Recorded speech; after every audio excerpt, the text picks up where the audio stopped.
And I think probably if you're here, you probably know who Peter Bane is, and he's a great writer on permaculture. He's been a homesteader, and you know what?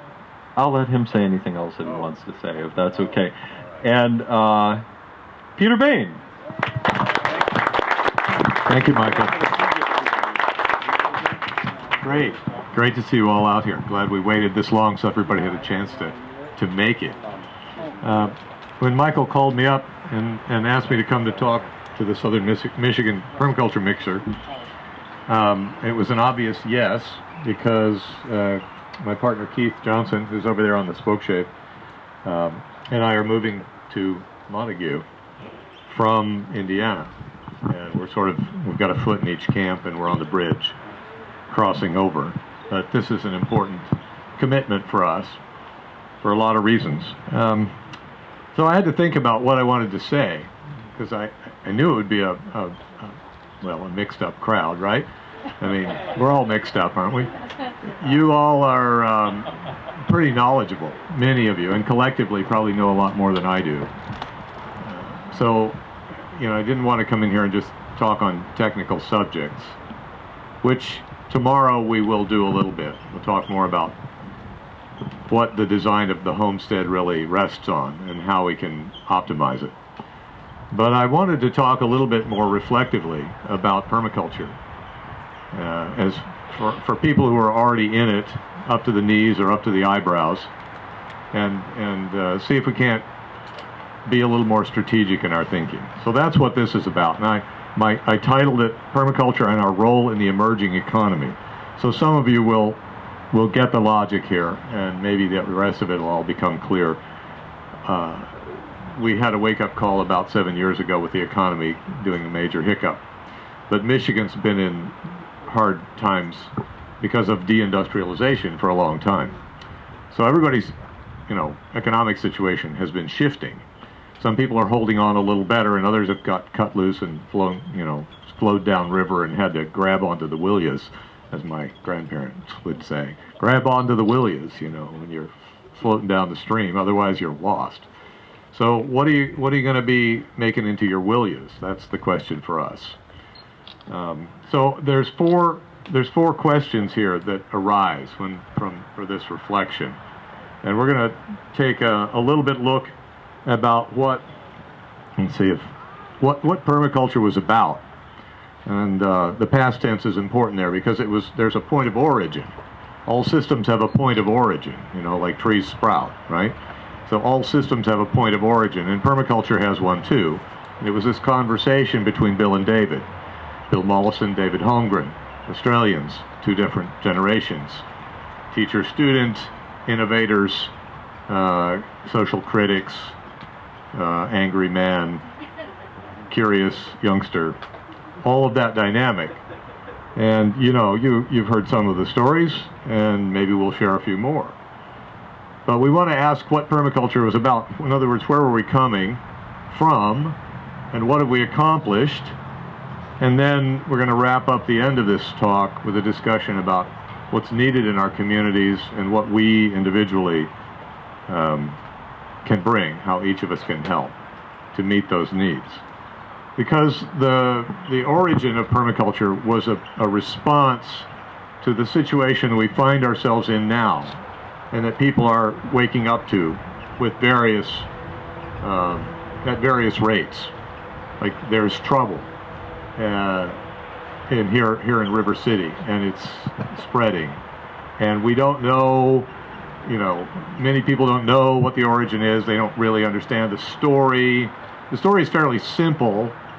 I was at a board meeting yesterday in Yellow Springs trying to sum it up for my fellow trustees, and I said, we've used up nature, and we've now got to repair it, or we'll die. So that's my short, less than 10-minute story. That's the narrative here. That's underneath permaculture, and it's in front of all of us. And it doesn't have to be bad news only, but we'd better be sober about looking at it, because permaculture has been pointing at this for a long time, and most people have ignored it. They said, oh, those are kooks. They don't know anything, or that couldn't possibly be true 40 years ago you could get away with saying that kind of thing. You can't get away with that anymore. You can't even get away with saying growth will solve all problems. People don't believe it anymore. And it's pretty much, proven point. So permaculture was about the resource and pollution crises of the 21st century. And it originates in the 70s. And it was a way to put power in ordinary people's hands so they could avoid the worst outcomes that were headed, that the society in general and the economy were headed toward. And the tools for empowering people were the knowledge of ecosystems and natural processes.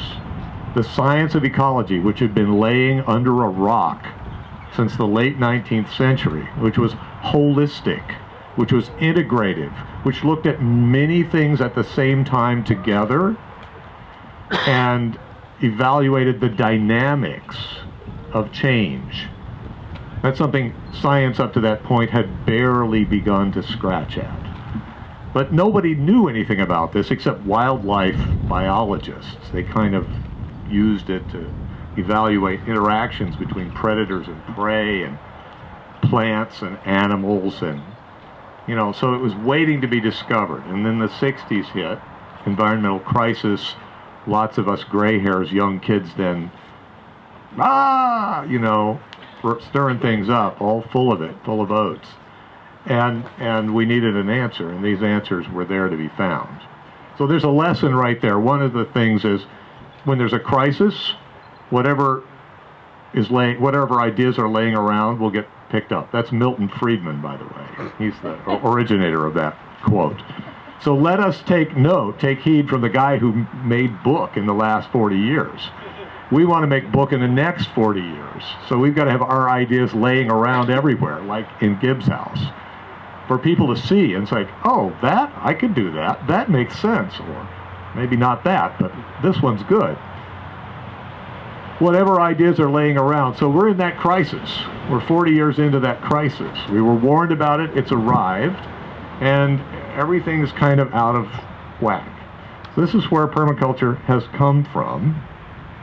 And the first piece of this I'm going to borrow from David Holmgren, which is his future scenarios. There's a little book over here on the table if you want to see more about what he says on these. But this is also online, and he's talked about it, and the whole thing has circulated quite a bit. So many of you already know these stories, but this is a nice summation of the challenges.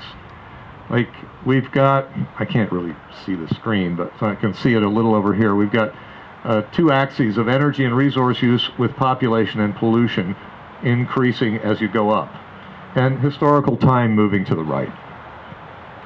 So now we're looking at the curve of increasing energy use, increasing population, increasing pollution, and you might say the negative of that is the degradation of the natural world, the using up of natural capital. Post-glaciation, there was fertile soils everywhere, there were large herds of animals, there was fish in the sea, and there were very few people. And it was kind of hard to starve. There was so much food and so much abundance, and the climate suddenly got good. After being lousy for about 40,000 years, it got really good. It got mild. There was a whole lot more land available, places to go, food, so on. So we took off. We, got busy, invented agriculture, built cities, and we're chugging away for thousands of years. Created religions, did all this stuff that we did, fought wars, all based on nice climate and lots of natural capital. We're at the end of that story now. Climate it's pretty nice today, but Lord knows. I mean, it's wild, and it's getting wilder, and the natural capital has much been degraded. So along the way, we invented industry, and things got really fast moving in the last 300 years. And we've climaxed in this period of cultural chaos and postmodern everything. So now all the resources of the world have been spilled out on the table, and we're trying to sort out what's worth keeping, because we're going to have to give up some of it. So some time spans here. The Industrial Revolution, the baby boom. That's me and you and a bunch of us. 1950 onward, chemical agriculture, widespread industrialization, population explosion. 2 billion people, a little bit more in 1957 plus today. Tripled in 65 years. So that is, characterizes an explosion. And something's got to give. We can't go on doubling. The jar is almost full. And then, where are we? Old growth. Future time, looking out 250 years. So this is a series of scenarios or ideas. What's the future going to look like? More of the same. More highways, more cars, more growth, bigger banks, rich people in China, rich people in India, more and more and more. You think so? Anybody believe that? I mean, it's sort of worked for a few years, like it's kind of worked. You've got Chinese tourists in Paris now, like millions of them, but not really. God bless him, Lester Brown. Nice guy, smart, tried hard. Plan B, windmills, green tech, solar panels, electric cars. Somehow everything miniaturized. Computers will save us. Not very likely. All that stuff actually takes a lot of energy to create. We didn't start soon enough. This is maybe where permaculture fits in the set of scenarios. Plan C. Curtailment, community, conservation, a gentle ride down the hill, trying not to be too bumpy. Earth stewardship and creative descent, using the remnants of industrial culture in new ways. TV aerial dish covering the cob oven, that sort of thought, right? There'll be a period of that, salvage economy. Or, as some people suggest, Mad Max scenarios, sudden crash, roving gangs, war and destruction, fighting it out over the last dregs. This and this are somehow connected. Trying to reach for this, more of same, war in the Middle East has created a scenario that's approaching some aspects of this. The Islamic State in the Middle East, terror gangs, murder as a state policy, and all of those sorts of things. Can you read that top line? I will. Yellow's not a very good color. It says techno-fantasy, perpetual growth. The idea that fusion energy will come along in 50 years. It's been coming along in 50 years for 50 years. It's never going to get here. It's a fantasy that technology will save us, but it's a deeply held religious fantasy. It's a profound belief that technology will save us. Because for 100 years, technology remarkably transformed human life. So it's easy to want to believe in that. But it's not reliable and it's not scientifically supported. Studies show that complexity is already overreached. We can't keep ramifying into more complicated social and political and technological relations. I mean, we're trying to invent the perfect algorithm that will know everything and solve all problems for us. This is like trying to know God. God is a mystery. Whatever God is to anybody, it's a mystery. Nobody will ever know it. The human mind cannot. It's greater than everything that we are. So that's a fantasy, and it's not going to do us well to pursue it. So these are the wherefore of permaculture and what we're after. So now, moving on from that, because really, I'm putting my money on this third curve, and I think most of you are too. But we need to understand what it takes, because we're negotiating all these possibilities. There are real segments of society advocating for every one of these scenarios. There's people in Idaho in bunkers with cans of beans and bullets, right? That's down here. And there's real industrialists thinking, yeah, we're just going to push for it. We can do it. Whether that's Elon Musk or anybody else, they're out there. They've got money, or they've got power, or they've got some tenacity, or they've got an opinion, and it's all being transacted right now. But we're here. We're trying to keep our heads alive and not get stepped on by the dinosaurs while they go extinct. So I want to call our attention in the context of all that to what permaculture has done. What have we accomplished? What have we done in the last 35 or 40 years since the publication of Permaculture 1 and since this went viral around the world? Well, we've done a lot of things, and some of them you know about, like the Global Eco Village Network. Maybe some of you have heard about that. This is a big deal. There's 10 million people involved in this. Thousands and thousands of villages and communities around the world. It's got some serious money backing. That's what got it started. A guy named Ross Jackson, who's a Canadian that married a Dane, Hilda Jackson, traded currency futures, and he put his money into backing technology transfer between small intentional communities. He hired Robert and Diane Gilman of the Context Institute to study the most successful social experiments around the world and to evaluate what were the best approaches, spiritually, socially, economically, technologically, etc., and land use, and then published that and said, all right, let's promote these ideas, and let's take people from communities all around the world and introduce them to these technologies.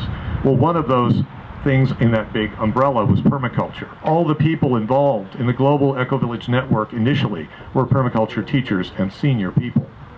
Max Lindiger was my own teacher. He was the secretary for Asia and Oceania. He was an Australian, a Swiss guy who moved as an 18-year-old to Australia. Resources become unviable. He could hardly understand it. Couldn't draw either, so we gave him a t-shirt that said X marks the dot. Anyway, Declan Kennedy, who's the grandfather of permaculture in Europe, a dear friend of mine. Irish, moved to Germany, married a German architect. Brought permaculture to 17 or 18 countries. Albert Bates from the farm community, another good colleague of mine. He was the secretary for the Americas initially. 3 guys, all senior permaculture teachers. That network, now 10 million people, was built on permaculture and permaculture training and understanding, experience. So it's like we were nothing at the beginning, just like a seed, right? The 2 guys talking and a bunch of words on paper, and it's out of the box. And along the way, a huge amount has happened. There's more. There's more. Permaculture moved into Cuba long before the special period in 1991 when they lost access to Russian oil, which thankfully was there. People were on the ground. They knew the systems. Australians and others had been there and taught them. They were practicing it. Those ideas were laying around when the crisis struck. And the government said, we've got hungry people. Who knows how to grow food? And the permaculture people said, we do. And so suddenly huge change happens.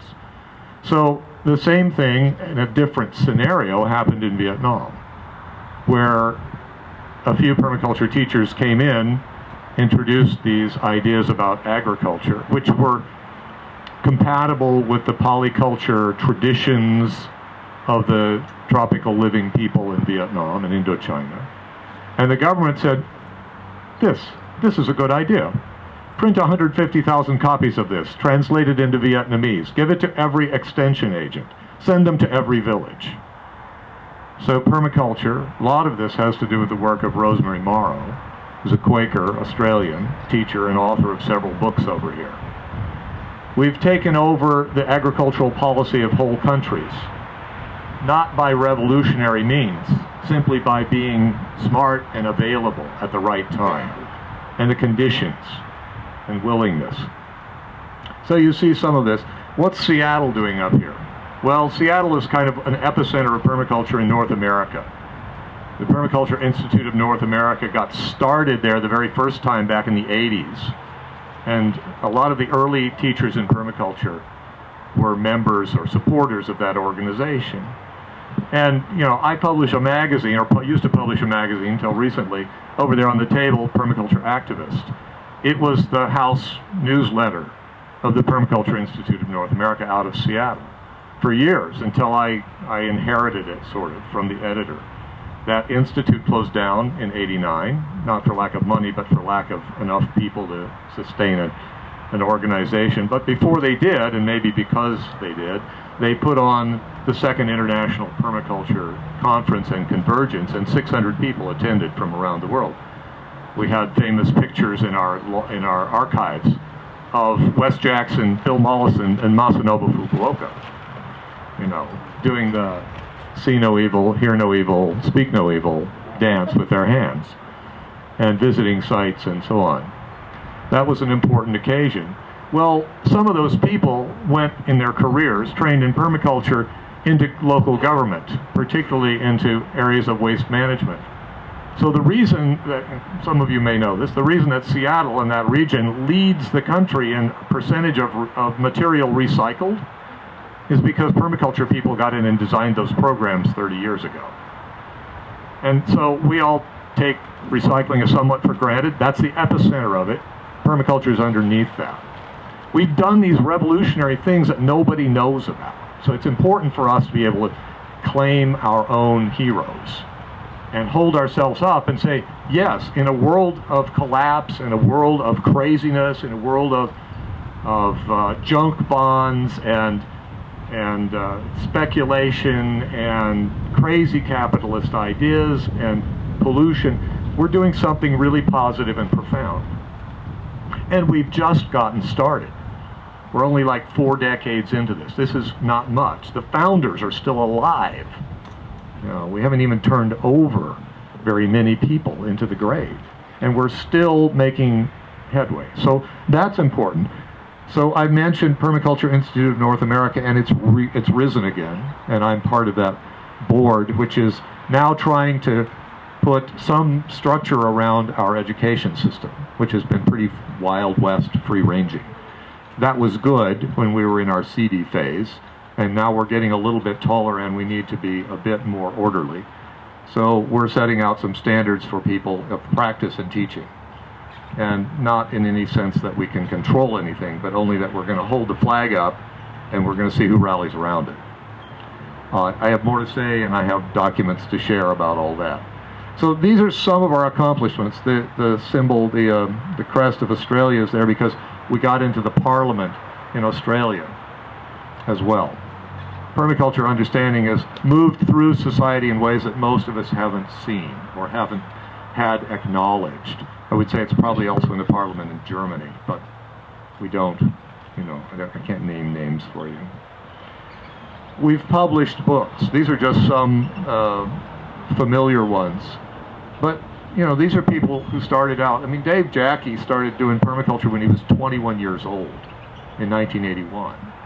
And in 2005, he wrote an 1,100-page scientific treatise on how to do polyculture in eastern woodlands in North America. So that's a mature expression of our understanding and our engagement with our scientific roots, our technical roots. He has history in intentional community, a lot of things. He's not the only one. There's a bunch of us who've contributed to this literature. So, this is not fly-by-night. This is not broadside, stuff stuck on telephone poles. It's published, serious literature, peer-reviewed, scientifically valuable, profoundly important. There's a lot of such accomplishments. People in permaculture have been doing amazing things, post-Katrina and post-Sandy, in relief work, in the Occupy movement. And something that most people wouldn't credit much, but we've been in the forefront of making ready the social changes that are going to be required when we have to recycle human manure. Human waste is going to have to be recaptured in order to sustain our agriculture. That's predictable like a mathematical algorithm, because we're exhausting the mineral resources of phosphate, and the major availability of phosphate is in human shit and animal shit. And we're going to have to get it back hygienically into agriculture, or we will see the food system collapse. We're approaching peak phosphorus. We're doing the work. Nobody wants to do it. It's dark, it's dirty, people are afraid of it. We're dealing with that cultural stuff. We're like making jokes about it, and we're bringing it into people's awareness so the culture can change. That's the kind of work permaculture people are doing. So where are we? We're coming in. How am I doing for time? Where's Michael? Who's the timekeeper here? He left. Michael, where'd you go? It's 11:30. All right, thank you very much. I appreciate it. I think we've got 20 minutes, so that's good. So the question we need to ask ourselves now is what's needed in our communities? And I think, you know, you could name these. The pictures are here just as eye candy to remind us what we need in our communities.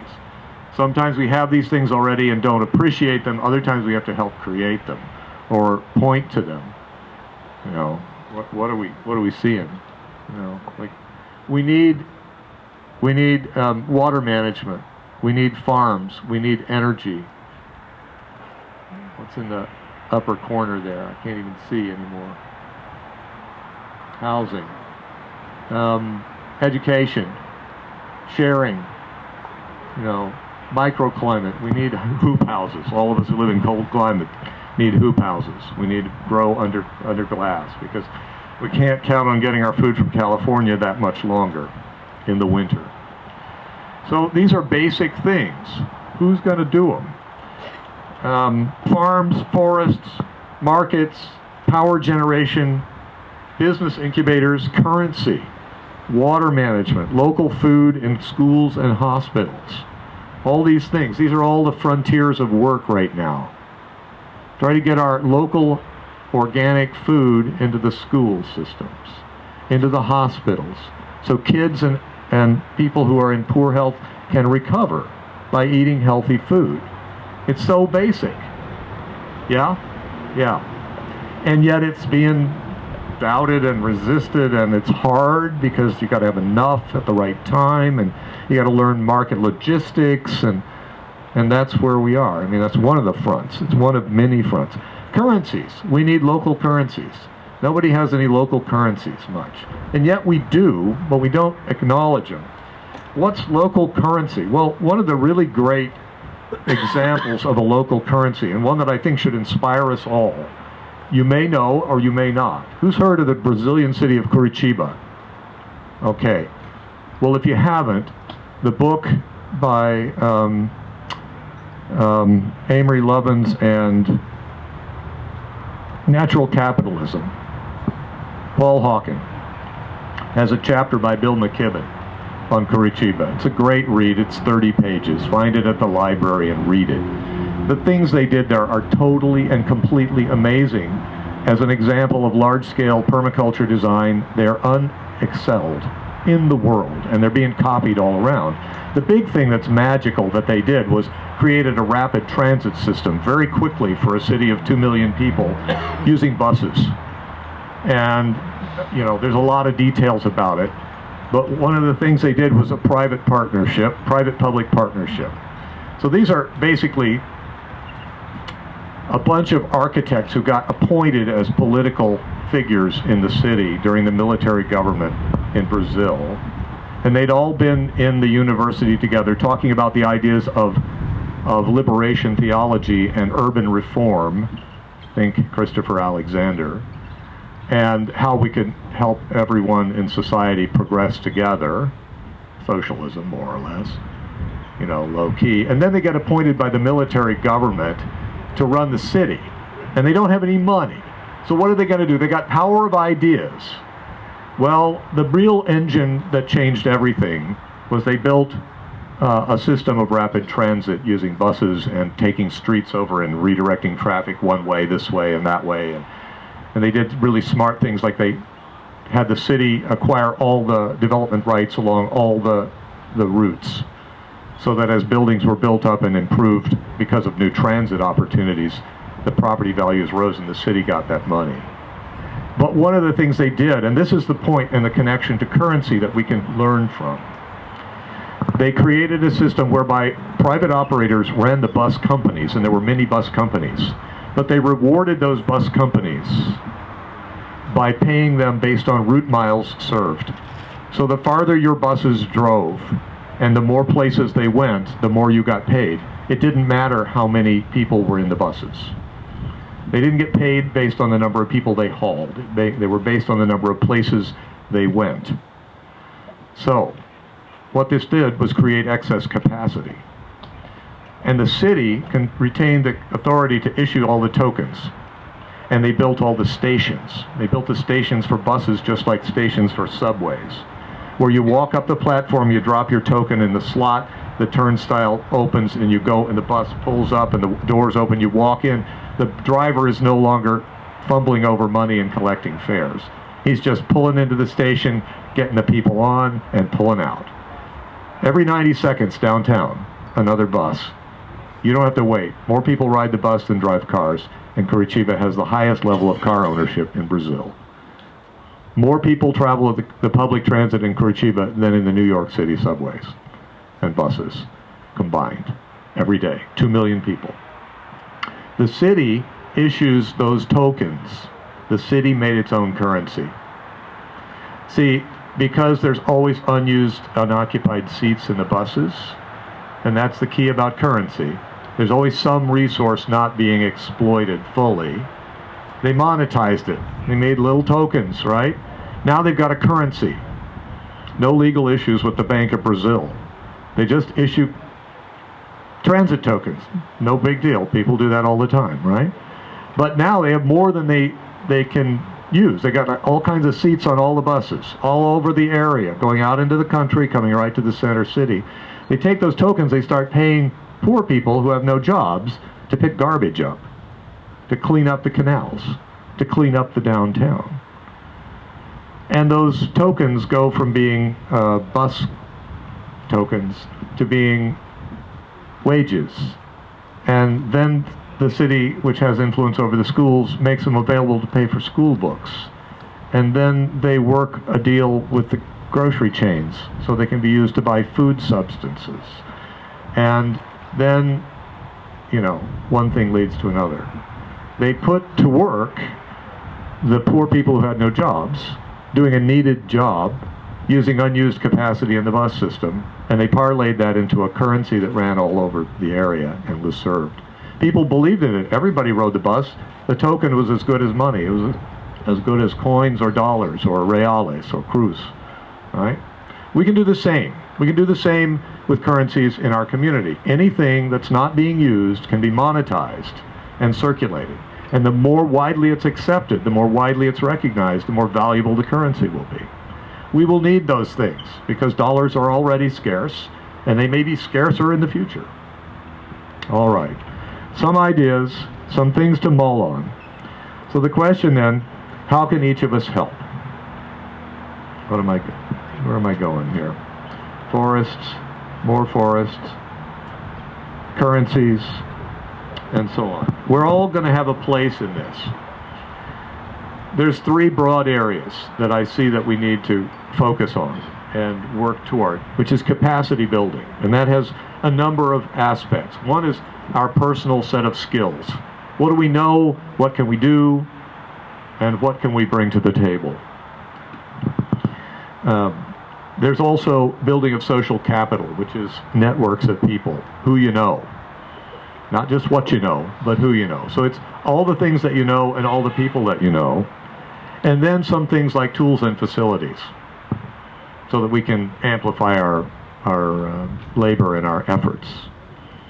And there are specific kinds of skills that permaculture brings to the table. And some of you have been practicing these, and we've been talking about them today and showing them. Design, the ability to make connections between things, like the designers of Curitiba connected poor people in the bus system and the circulation of resources in the whole area. Connecting needs with yields, managing and moving water, sourcing it, cleaning it up, distributing it, how to make earthworks to support that and to modify microclimates, and how to use plants and animals creatively to improve our well-being, and building community. We're good at all those things, so we need to get better at them. That's the skilling that we need to do. And there's two other pieces besides capacity building. One is, it's a kind of capacity building, but it's creating the home economy. Everybody's got a home somewhere, pretty much. Few of us are permanent nomads. but most people have a home, and that home needs more capacity. It needs the ability to store food and water and energy and to generate all those things. It needs a place of warmth and comfort and sharing and learning. It needs tools, it needs rooms, it needs many things. Our houses in the past have had those, 100 years ago, longer. Not everyone had them. We all need those things. We need to create them in our homes. So the home economy we're going to talk about tomorrow in the workshop, how to build it. And then the last of these three things, capacity building, the home economy, everyone has one, is economic collaboration. So co-ops and buying clubs and lending circles and microgrids and barter and swap meets and ride shares and tool and seed libraries. All these things are very important for amplifying our strength. They're putting meat on the bones of our networks. Cooperatives and a map of cooperatives around the country. Barter and exchange. I like this one. So, you in groups of 3 and answer for each other these 2 questions. What does my community need? Because you all come from different places and you've all thought about your communities. What does my community need and what can I offer to help? And use the 2 people who are with you as sounding board to listen and let you bring that out. And I'll give you time signals so that each person gets a couple of minutes. And we'll wrap up in that, and then we'll come back together and we'll get some of these ideas out on the table. Would you do that with me now? Get together with the 2 people nearest you in a group of 3. I'm Dirk. Introduce yourselves. Oh, okay. I won't mess that up. Let someone start speaking. Right up to. Right, you're doing it. Down one. You want to move 4? Sure, we can do that.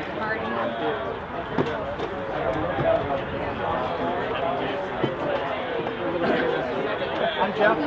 Dirk. Dirk? I'm Jim. Jim? Yeah. Dirk. Patrick. Oh. Okay. Jim? Patrick. Okay. All right. So who wants to what's the question? What's your community need, and what can you offer into the community? Is that the 2 questions?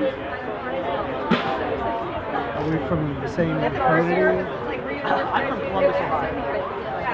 Are you coming up here from Columbus today? Yeah. Well, actually, yesterday. Oh, wow. So, and you're from Kalamazoo. Kalamazoo. Grand Rapids. Grand Rapids. Chelsea. Chelsea, Michigan. You know where that is? Yeah. Ann Arbor. Interesting. So what does our community need? That's the first question there. Yeah. I have to admit, I've kind of pulled back a little bit from my community for a while. Working a second shift job tend to do that too, among other things. But as I'm trying to move back in, one of the things that I know that would be helpful in my permaculture community, larger community, is pool of expertise for innovation. And in that sense, I'm thinking in kind of the mechanical, the electrical, that sort of thing, because there are, in my view, there's a lot of technology that we need to. We've got great technology. We need to bring a lot of it down to a simpler level. I like to use the windmill as a classic, or actually the propeller on Navy submarines, U.S. Navy submarines. If one person has begun speaking, think about shifting to someone else what is now. that? But the Navy propellers are actually top secret because the exact design of them fulfill their exact purpose. It's a huge amount of technology, but it's a freaking propeller. You know what I mean? It's one solid piece, but I mean it's one solid piece of metal. Actually, and the same thing holds with windmill things like that. So how do we take levels of technology and simplify it? The aquaponics, all sorts of things like that. I've got a broad range of background information, but I don't have the actual hands-on. Take a Raspberry Pi here, an Arduino here, a couple of pumps over here, some wires. I think they go on the pump and the battery somehow. So I can contribute. That sort of, kind of background information. But in my case, I need to be able to work with people who can work with me, putting it into practicality. Or whoever wants to start next. Well, along that line, Jeff, I'd say in Grand Rapids, what I see is just connection, of being able to make those connections. I'm down here because there's just not much that I'm aware of. Maybe it exists, but I don't know about it in Grand Rapids, in the area that I'm in, which seems like a fertile ground for it. It's a larger community than Kalamazoo, but if it exists, I don't know about it. Yeah, an event like this, I think sometimes going to things like this, bringing this point up, and to be fair, it's my Dr. Frankenstein. I need an Igor or three. I wonder if there's something going on at Grand Valley State University or something that. Actually, Josh just told me there is, which so that was news to me. So I learned something new here right now. But apparently there is. Maybe one thing is enhancing the community over there. Yeah. Right, for sure. Right, exactly. The university's always good. There's a lot of information there, and quite often there are young enthusiasts who have not been beaten down by life yet. They're getting beaten down with the student loans, but they'll soon enough. Later, yeah. Before they face that, let's get them enthusiastic. I'll go. In Chelsea. Okay, make sure at least another person has gotten to speak who has not yet spoken. Okay. Yep, we did it. We're scheduled. There's actually two things. We kind of have a network established in transition group, so we're dedicated actually toward moving the community into a lower energy, more sustainable future. The two big things that I'd like to see in Chelsea that we're actually trying to push for is community solar, because Chelsea has its own municipal utility. So they actually have the power to do this. The political power, right?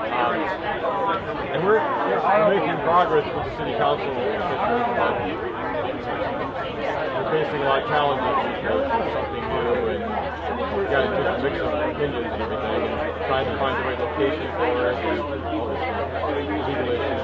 The other thing, which is just come up recently, I think we could really benefit from in a lot of communities actually, is one or more local farm stores that will be open year-round. There's a store like this in Ann Arbor, which is close to Chelsea, called Argus Farm Stop.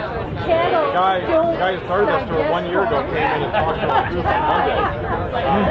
And the idea is that it's just a little store, it's 1,300 square feet there, and all local farmers can drop off their stuff like inside the shop, put it on the shelf. Whatever gets sold, the farmer gets 80%, the store gets 20%. And it's a successful model, and he can't do enough business, actually. It's actually not that complicated to set up, no. You just have to have the local farm base to support it. And it fills a niche that's not already there. Because people who go to farmers markets, sometimes they can only go when the market's open or whatever. This is like a store that's like open for regular hours. They have regular produce coming in all the time.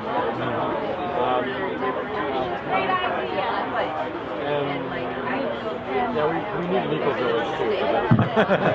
Think about winding things up in about a minute. We're trying to coordinate this stuff. We're trying to use our social contacts within the government and everything, and convince the business leaders to get some of these things going. We need somebody to actually start a store. Somebody's going to dedicate their time for it. Anyway, that's Kalamazoo is going bankrupt. $3 million in the hole this year, 6 Are they next really? year, and 18 million the third year. So it'll be bankruptcy. They're 50% of the land is not taxable because it's nonprofit or taken back because of people couldn't pay the taxes. So we are a nonprofit-based economy.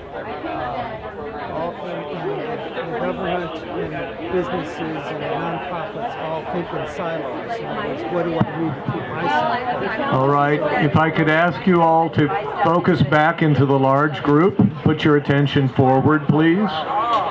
Try to bring all those gifts you've given each other here in the last few minutes back into the whole group. And we'll wrap this up very quickly.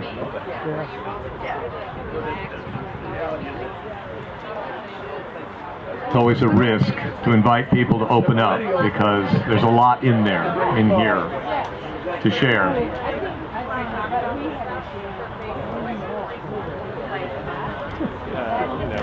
So what were you saying? What do you think that needs to be? So what I think we've just done,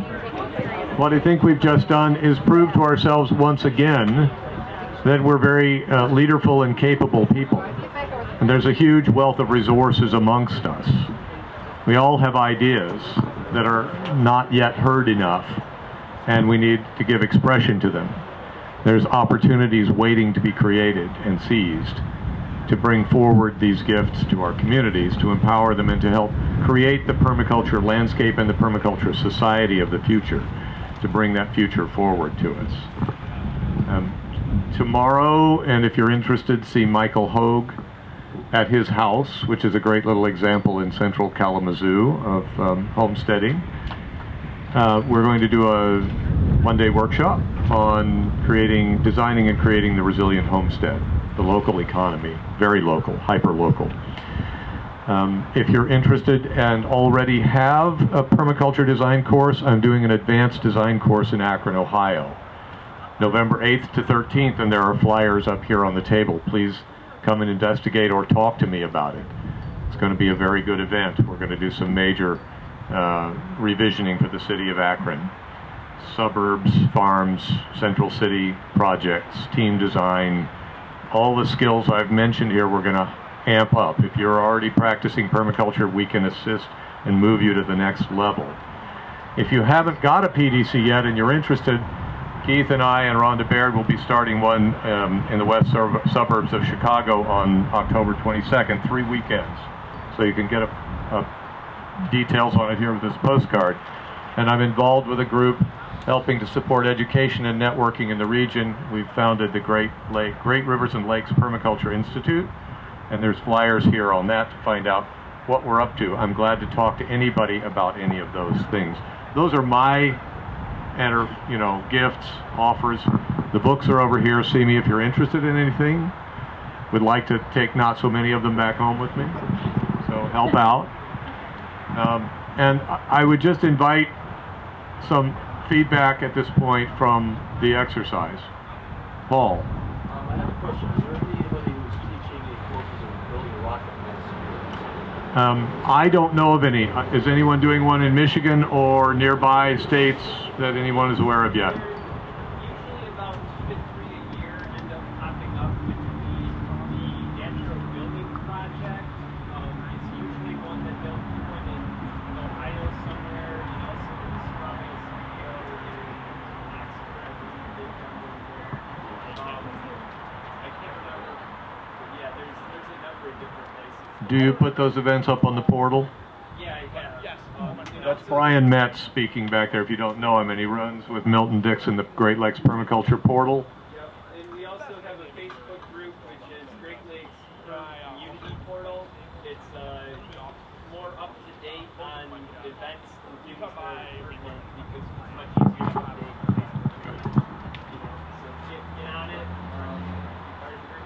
So any feedback on the exercise, Josh, or comments? I also want to throw out for your question, Midwest Permaculture in Illinois does rocket science. Thank you. Thank you. Was this useful? All right. Do you have a plan of action yet? Or an inspiration for an action? That's what's needed. The plan can come. You work the plan out from the inspiration. Spiritual orientation came up in our talk. Good. It's very needed. People don't know where that's located anymore. If they don't have a deep and traditional faith, they're a little bit cut loose. But it's all around us, right? We're pointing to nature. This is humans back in nature. And there's a spirituality about that too. What else? Closing comments? Just need more production. More production. You're absolutely right. Every kind of useful good and service we need to produce. There's not nearly enough. There's hungry people, there's derelict landscapes, there's houses to be repaired. Thank you. That's a great answer. Go out and do it. John. I was just thinking this is more of an element, but I think that what we need to start to think about, and this goes along, I think, with the spiritual element, is that is generosity and re-welcoming the visitor. You know, Yes. This is something I think we've done well today, but in these times, particularly in keeping in mind the refugees in the world. That's so important. It's right in our faces right now.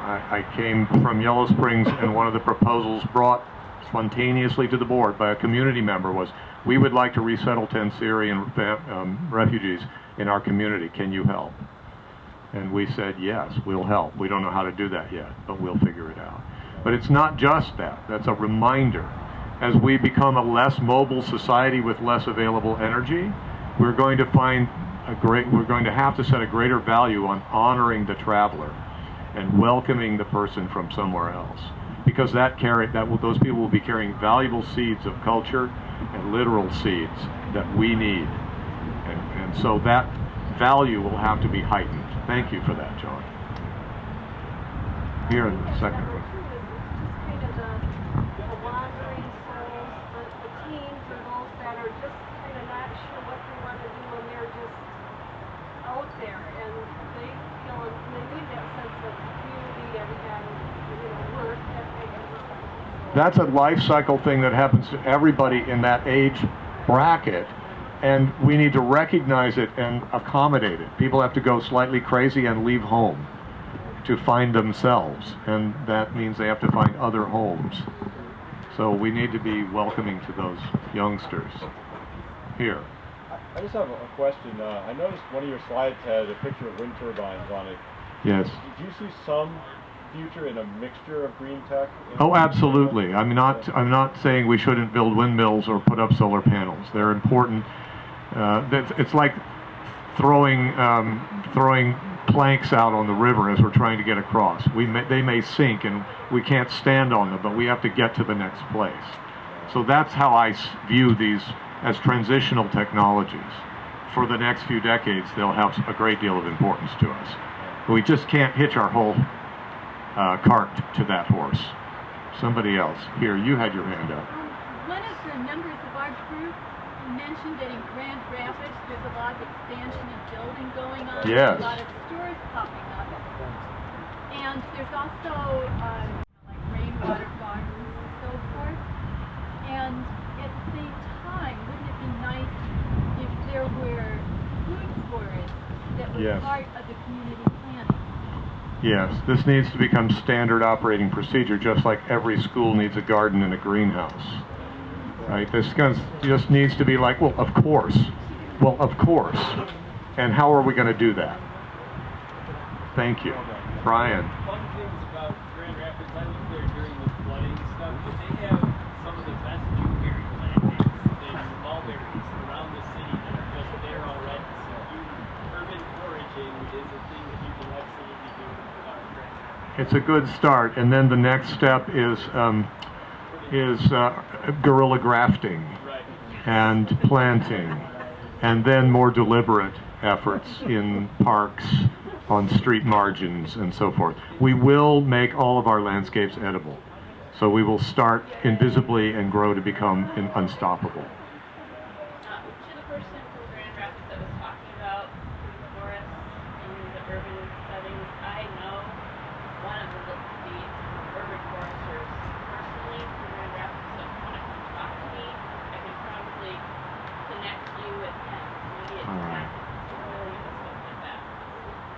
Are we capable? Yes. Yes. Are we up to this challenge? Yes. Yes.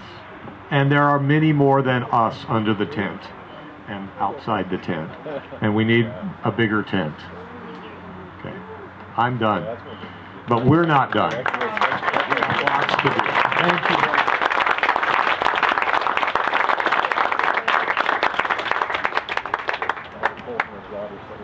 Well, I think Peter will be